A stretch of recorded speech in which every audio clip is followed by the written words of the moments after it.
The sky was black, covered in heavy clouds. And the two moons gave very little light. Cold wind moved through the empty railway yard, making metal creak and old lights swing slowly. It was quiet, too quiet. Except for the soft sound of chains pulling tight whenever she moved, Sira lay there on the metal tracks. Her hands tied behind her back, ankles locked with thick iron cuffs. The cold from the steel bit into her skin, and her body was bruised and bleeding. Her skin was a soft shade of silver blue, glowing faintly even in the dark. Her long dark hair was dirty, tangled, covering her face. She looked weak, but her eyes, glowing violet, still burned with pain and anger. She didn't know how long she had been there. Maybe hours, maybe longer. She had screamed once, maybe twice, but no one came. They left her there to die chained to the tracks like garbage. The same people who had smiled at her, touched her, used her, had now betrayed her, and far away. She heard it, a deep, distant rumble. The train was coming. Her heart beat faster. Panic rising in her chest, she twisted her body, tried to lift her legs, but the chains were too strong. No, please no. She whispered, but her voice was broken, dry from crying and dust. This was how it would end. Like this, alone, cold, and forgotten. But then, a sound. Footsteps, boots on gravel, fast and heavy. Someone was coming. She turned her head slightly, blinking through the darkness. A shape appeared tall, human, a man with a light in his hand. He saw her, froze for a second, then ran forward. What the hell? The man said, kneeling beside her. He had short brown hair, rough stubble, and kind eyes filled with shock. What did they do to you? He whispered, already reaching for the chains. Her lips trembled. Run. You'll get hurt. They're watching. He didn't listen. He dropped his bag, pulled out a small multi-tool, and started working on the cuffs. I'm not leaving you here, he said. His voice firm. The rumble grew louder. The train was coming fast now. The ground shook slightly, dust rising from the gravel. The man cursed as the tool sparked against the lock. Hurry, she whispered, tears in her eyes. I'm trying, he growled, sweat on his forehead. Almost there, then clank. The first cuff opened. He grabbed her legs, pulling them free from the rail. Another spark clicks, the second cuff broke loose, but the train was too close. The horn screamed like a beast in the night. The light blinded them. The wind from its speed was like a storm, with a desperate cry. The man lifted her and dove off the tracks. They tumbled down a slope, rolling over dirt and rocks. The train blasted past them in a roar of metal and fire. Then silence. She coughed, weak and shaking. He lay beside her, arms around her protectively, breathing hard. You okay? He asked, looking into her eyes. She nodded slowly, still not believing what just happened. You? Saved me, she whispered. Voice cracking, he smiled gently. Name's Jace, he said, pulling off his coat and placing it over her. You're safe now. She stared at him, this human who didn't know her. Didn't owe her, and yet he had risked everything to pull her from death. Her eyes closed as the cold crept deeper into her body, but for the first time in days. She wasn't scared, not because she was strong, but because someone stood beside her. As she faded into sleep, she whispered one word. Sira, and in the shadows above them, behind broken train cars. Someone watched, the fire crackled quietly inside the old metal barrel. The flames danced, casting soft orange light inside the abandoned cabin. Jace sat close, wrapping a blanket around the alien girl who was still too weak to sit on her own. Sira's eyes opened slowly, blinking at the warm light for a moment. She didn't remember where she was, but then she saw the man beside her calm, tired, but still there, and she remembered everything. The tracks, the train, the chains, and You're awake, Jace said softly, offering her a metal cup of warm water. She tried to lift her hand, but her fingers trembled. He helped her drink slowly, careful not to spill.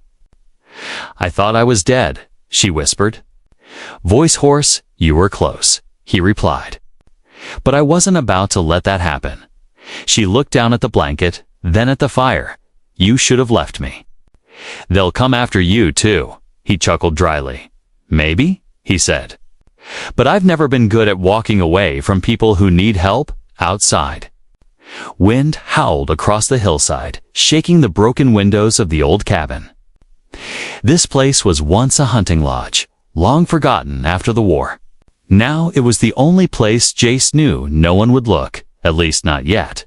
Sira touched her neck, feeling the deep red mark where the collar had burned her skin. I wasn't always like this, she said quietly. I used to sing. I had a family. Jace didn't push for answers.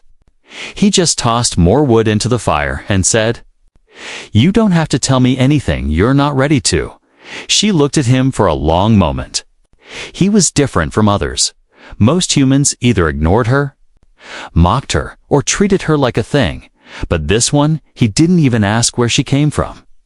His silence was gentle, not empty. And in that silence, she felt safe for the first time in years. Suddenly, a noise, a soft beep. Barely noticeable, but Sira's head snapped up in fear. Jace looked confused, then saw it. The faint, blinking light on her collar, still half attached, tucked beneath the blanket. Oh no, he whispered. It's a tracker, she said, heart racing. They know I'm alive. Jace moved fast.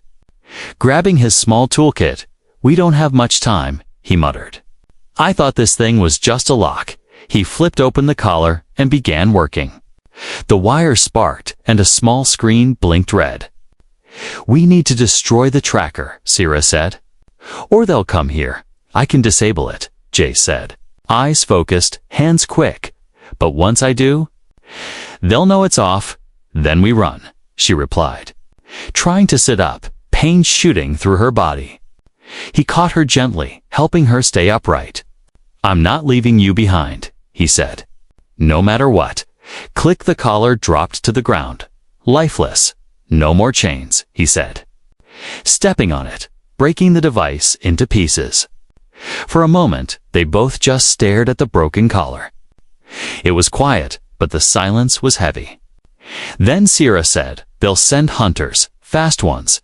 I've dealt with bounty trackers before, Jace said. Grabbing his pack, We'll leave now. He handed her a coat. Too big for her small frame. But she wrapped it around herself like armor. Can you walk? He asked. She nodded, though her legs trembled. He gave her a walking stick and his shoulder, together. They left the cabin and disappeared into the dark woods. Behind them, far away, a silent drone hovered over the burned train yard. It zoomed in on the broken collar, sent a signal the slavers knew. Inside a ship far above the planet, a voice growled. She was supposed to be gone, another replied. The human interfered. Send the hunter, came the final command. She must not escape again. The night was cold, but the cabin felt warmer than anything Sira had felt in years. Wood snapped and popped in the rusty barrel Jace had turned into a fire pit. The flames lit the cracked walls, casting strange shadows that danced along the corners. Jace sat close, not too close, watching her carefully. She was still wrapped in his coat. Her skin pale and bruised. He had cleaned her cuts, wrapped her ankle, and given her water. But he knew what truly needed healing was much deeper. Drink slowly, he said, holding the cup to her lips again. Sira took a sip, her throat still raw. Why? She whispered, voice barely there. Why did you help me? Jace leaned back, tired but calm. Because you were left to die, he said. And I couldn't walk past that. You don't know me, she said. Eyes blinking slowly. I don't need to, he replied. Pain is pain. She turned her head, tears forming. No one had ever said that before, not without wanting something in return. Most wanted her for her body, her silence.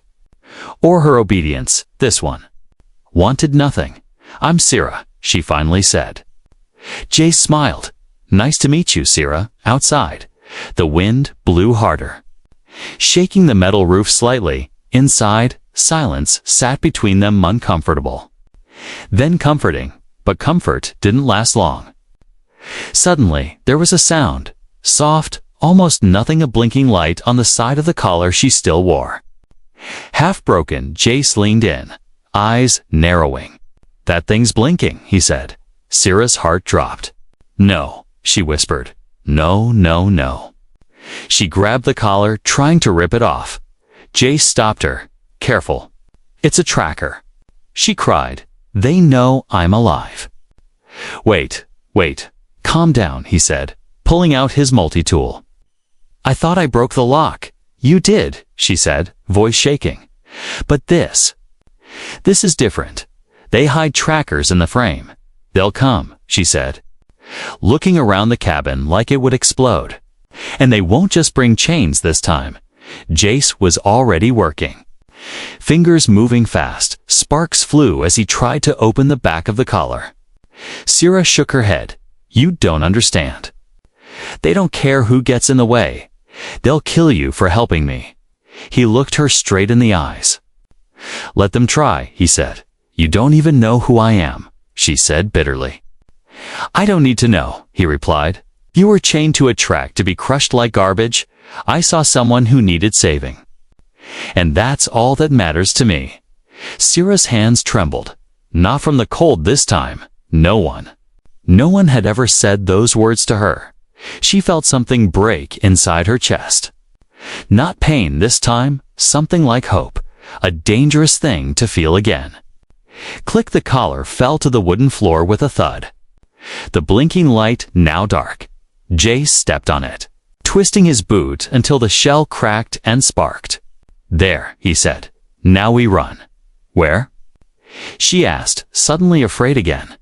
I've got a place, he replied, pulling out a folded map and a small flashlight. Old rebel tunnels, built during the war, no signal.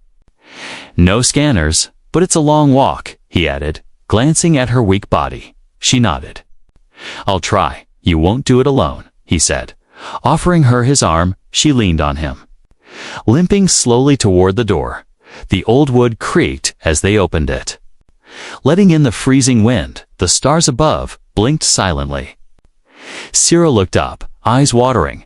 I forgot the stars looked like that, she whispered. Jace smiled softly. They always do, he said. Even when no one's watching, they stepped into the forest, one slow step at a time, behind them. The collar continued to spark, and far above, orbiting satellites picked up the signal loss. A drone blinked to life, and a ship black, silent, full of soldiers began to descend. Inside, a commander watched the screen. Target is alive, he said coldly. And now? The human is involved. Send the hunter, he ordered. Kill him, asterisk. The forest was silent. Too silent. Every step crunched soft snow under their feet. The trees stood like giants, branches twisting above them like claws. Jace led the way, his arm around Sira's waist to help her walk. She was shivering, but she said nothing. Pain burned through her legs, but she kept going. She had already survived death once. She would not fall now, behind them. The trees whispered secrets to the wind, and above them, unseen in the darkness. Something moved. Jace paused near a fallen log. Kneeling down, rest, he said. Just for a minute, Sira nodded, sliding down carefully. Her silver-blue skin was covered in dirt and blood. She looked tired, but her eyes, glowing softly, still watched the trees with quiet fear. They'll send a tracker, she whispered. I've seen them before. Machines. Jace asked, scanning the treetops. She shook her head slowly. Worse. People trained like machines. One smell, one footprint, one whisper. And they'll find us. Jace checked his blaster, then handed her a small blade. "It's not much," he said, "but if something happens—" "I know," she replied, fingers curling around the handle. Then they heard it. A soft buzz, far above the trees. It wasn't loud, but it made Jace's stomach twist. He knew that sound it was a drone. Silent, fast, deadly. He grabbed Sierra's hand. "We have to move." They stayed low, moving between tree trunks and old stone. The forest grew darker the deeper they went. Only the stars above gave any light. Suddenly, Sarah pulled his arm, stopping him. She pointed toward a slow path. The bottom was a cave. Half covered in frost and moss, Jace nodded, and they ran, sliding down the hill together. Inside the cave, it was colder but hidden. Jace lit a small glouse, pressing it into the dirt to dim the light. Sierra dropped to the ground, breathing hard. "Tracker like that. It will scan for heat," she whispered. Jace took out a thermal blanket, wrapping it around both of them. They sat pressed close together in the shadows. His heart pounded against her shoulder. She felt it, and it comforted her. "I'm sorry," she whispered. "You didn't ask for this." Jace looked at her, eyes steady. "I don't regret anything," he said. Not 1 second, a shadow passed across the cave entrance. They froze, not even breathing. A shape moved tall, armored. With glowing red eyes, it made no sound. Just scanned the area slowly. Sierra gripped the knife tighter. Jace reached for his weapon, then stopped. One move, and they'd both be dead. The hunter stepped closer, paused, then turned away. After a few minutes, the sound faded. Sierra leaned her head back, shaking. "They brought him. They really sent him. Who is he?" Jace asked quietly. She closed her eyes. "They call him Vakron, the chain walker. He never talks, never stops. He doesn't bring you back. He brings your pieces." Jace stared into the darkness. He had seen war, had fought on broken worlds. But this was different. They had sent a ghost. "We can't stay here," he said. She nodded, wiping her tears. "I know a path. Old mining tunnels, just 2 hills east. No trackers work inside." They slipped out of the cave, moving quickly and silently. Their feet bled, their clothes tore. But they didn't stop, even when cold burned their lungs. Even when the trees started to look like monsters. Even when the stars disappeared behind black clouds. At the top of the second hill, Sierra fell to her knees. I can't," she gasped. Jace knelt beside her, wrapping his arms around her. "Yes, you can," he said gently. "You've come too far." She looked at him, tears falling. "Why do you care?" She whispered, "I'm not even your kind." He touched her face, wiping the blood from her cheek. "Because kindness isn't about race," he said. "It's about choice." They sat there for one more breath, then rose together, and just beyond the ridge, they saw it, a black metal door. Half buried in the hillside, the entrance to the old mines. Their last chance, but behind them, a red light appeared in the forest, eyes glowing like fire. And a low mechanical voice whispered across the wind, "Run." The door creaked open with a loud metal groan. Rust fell like powder as Jace pulled the handle. The tunnel beyond was black, cold, and smelled like old oil and rock. Sierra stepped in first, limping slightly. Her breath showed in the air, and her eyes glowed faintly in the dark. Jace followed close behind, sealing the door with a thick iron bar. They were inside now, but that didn't mean safe. The mining tunnels stretched for miles underground, long abandoned after the planet's minerals ran dry. Now only ghosts, shadows, and secrets lived in the dark. Jace lit a low-red lamp, just enough to see a few steps ahead. Their footsteps echoed softly, and dust swirled with every move. "How long until we reach the exit?" Jace asked. 6 hours, Sierra whispered. If we're lucky, she led the way, using broken signs painted in alien script. Old memories returned. She had worked here once, long ago, before she was captured. Before her name was sold. Why this way? Jace asked. They don't like the tunnels, she replied. Too narrow for drones, too dark for scanners behind them. Miles away, the chainwalker found the cave. He bent down, touching the ground with his gloved fingers.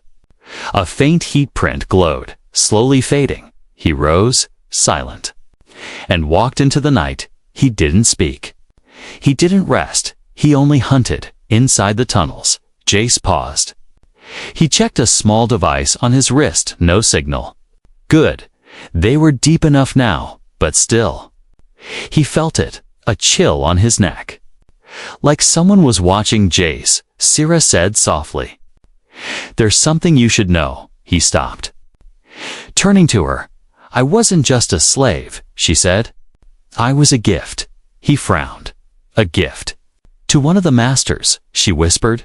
Noble blood. Full of pride, they paraded me around like a trophy. When he got bored, he chained me to the tracks and walked away.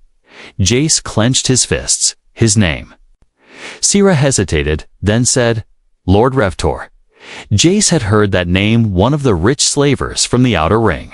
Powerful, untouchable, and cruel. We'll make sure he never touches anyone again, Jace said coldly. But Sira shook her head. They don't care about justice, she whispered. Only about ownership. Suddenly, the ground shook. Dust fell from the ceiling, rocks shifted. A deep sound echoed metal against metal. Jace raised his weapon, eyes scanning the tunnel. Sira grabbed his arm. It's him, she breathed. He's inside. They ran. Faster now. Sira's legs burned, but fear pushed her forward. Behind them, the sound grew louder, steady, unhurried. The hunter didn't need to rush. He always caught his prey. Jace turned and fired a blaster shot down the tunnel. The blast lit the walls, but there was no one there. Only silence, until a red light blinked once. Then vanished. Sira gasped. He plays with the fear. He waits. Until you're too tired to fight. They reached an old lift shaft. The stairs broken and twisted. We have to climb, Jace said, already starting up the side rails. Sira stared at the height, shaking her head. I can't. Yes, you can, Jace said firmly. Reaching down, she grabbed his hand and he pulled her up, step by step. Every rung creaked, every breath burned. But they climbed, halfway up. The sound came again. This time, clink sink, clink boots on metal. The chainwalker had arrived. Jace looked down. And for a split second, he saw him. Armored black, face covered in a silver mask. Red eyes glowing through the dark. He was fast, too fast already, halfway up another path. He's flanking us, Jace shouted. We need to jump. Sira didn't ask. She trusted. Jace grabbed her tight and leaped onto a hanging cable. They slid down like lightning. Landing hard on a platform below, Sira cried out in pain. But they kept moving, behind them. The sound of impact echoed. He had missed the jump. For now, they had space. They ducked into a side shaft, one Sira remembered. It led to a storage, vault locked, hidden, and forgotten. She pressed her palm to a scanner panel, old tech. But it still worked. The door opened with a hiss.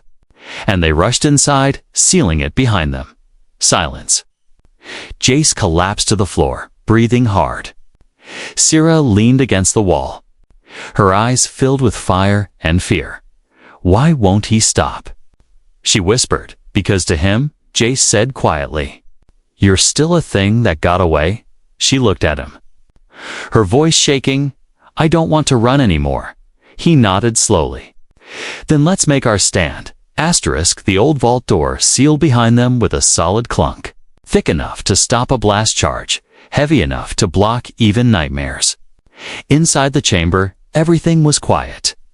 The walls were lined with ancient crates, rusted shelves, and forgotten tools. Jace pulled off his coat and dropped his blaster onto a table. His hands were shaking, but not from fear, from exhaustion. Sierra sat down on a bench near the far wall. Her legs were bleeding again, but she didn't say a word. She just stared at the cold metal floor.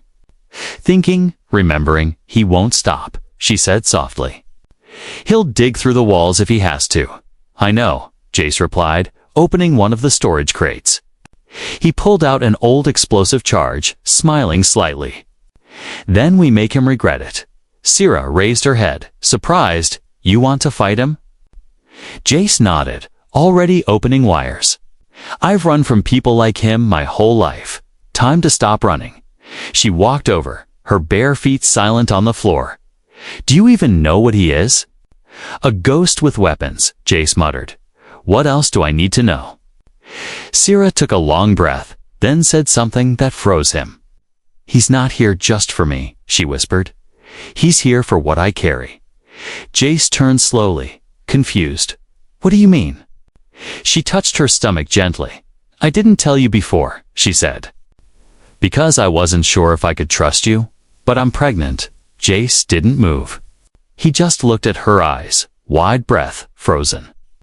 Reftor forced it, she continued, voice breaking. He wanted heirs, hybrid blood to claim lower colonies, prove control when I escaped. I thought I had escaped it all, but they don't care about me, she whispered. They want what's growing inside. Jace felt rage boiling inside him. Not just for her pain, but for the evil of it all. He walked forward and gently took her hand. You don't owe me anything, he said, but I swear on my life. I'll protect both of you. Sierra's eyes filled with tears. She had heard promises before, Lee's, tricks, false kindness, but this felt different. You still want to fight? She asked. He nodded. Now more than ever, they worked together, using what little tech remained. Jace rigged trap shock wires on the floor, old grenades in hallways. Sierra activated heat scramblers and sealed the ceiling vents. They were turning the vault into a battlefield, and they knew.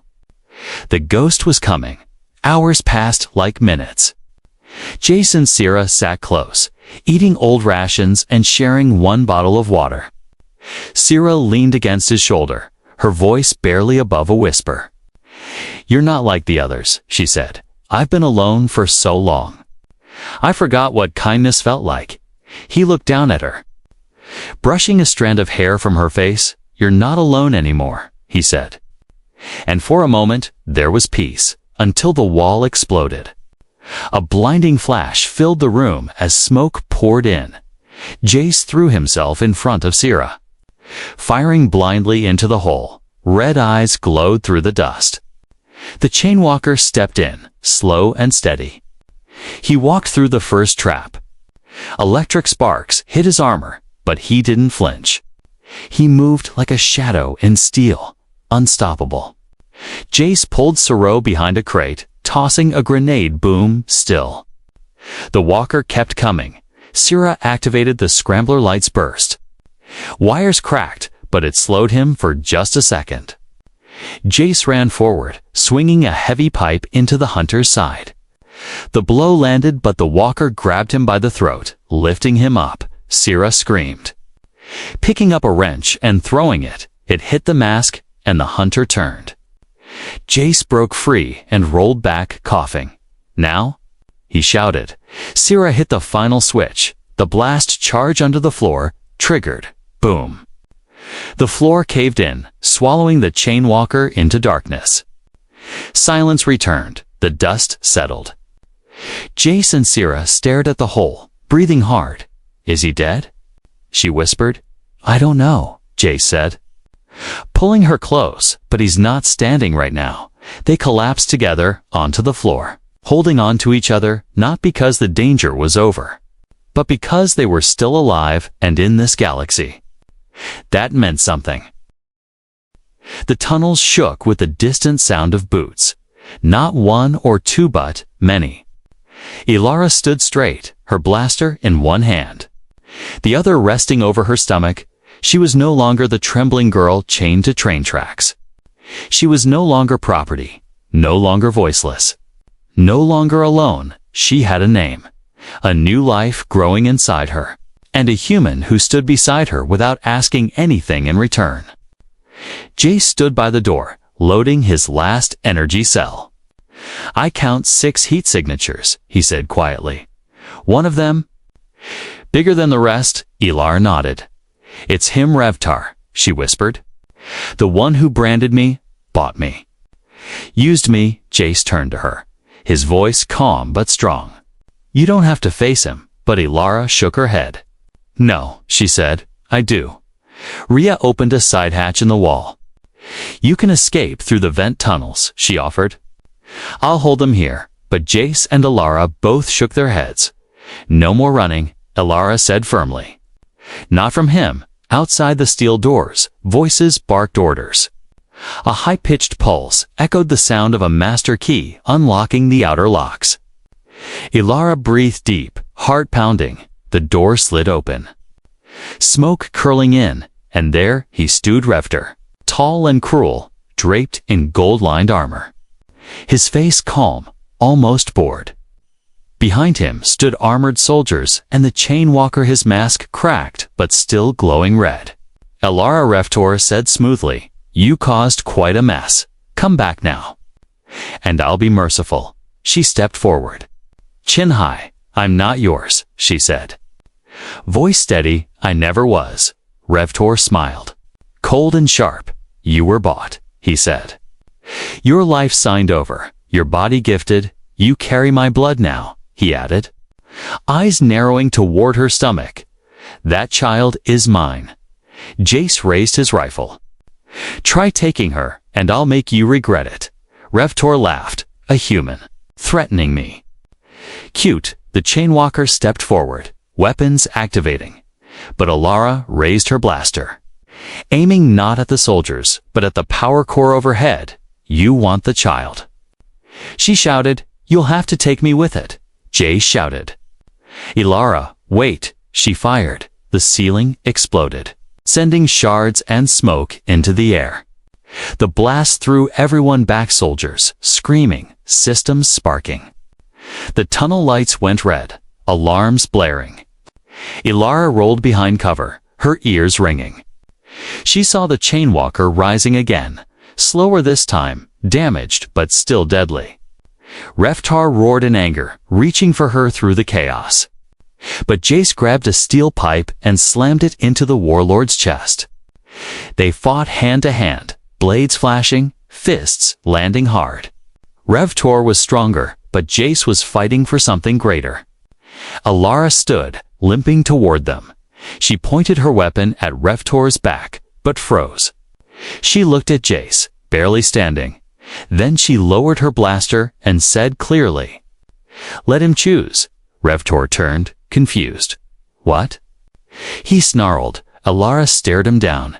"You said the child is yours," she said. "Then prove it. Let the child grow. And choose who to follow." The room fell silent. Even the chainwalker paused. Jace looked at her like he was seeing her for the first time, not as someone to protect, but someone stronger than chains. Revtar scoffed. "You think I'd let a slave speak terms?" "You're not a god," she said, stepping closer. "You're just afraid." He raised his weapon again, but this time the chainwalker moved. Slowly, the red eyes turned toward Ilara, then toward Revtar with one motion. The hunter lifted his blade. Dan stabbed his master through the side. Revtar screamed, falling to his knees. "Why?" He gasped. The chainwalker finally spoke, his voice deep and cold. "I was never yours."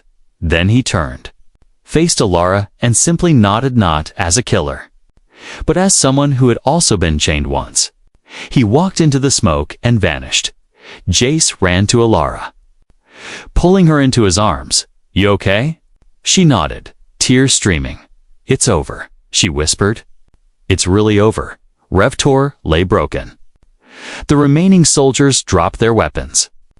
They didn't want to fight anymore, not after what they saw. Rhea stepped in from the shadows, a wide grin on her face. "You just brought down one of the most powerful slavers in the galaxy," she said. Elara looked around at the mess. The fire, the smoke, and still she felt peace. Not because the war was won, but because she had won her name.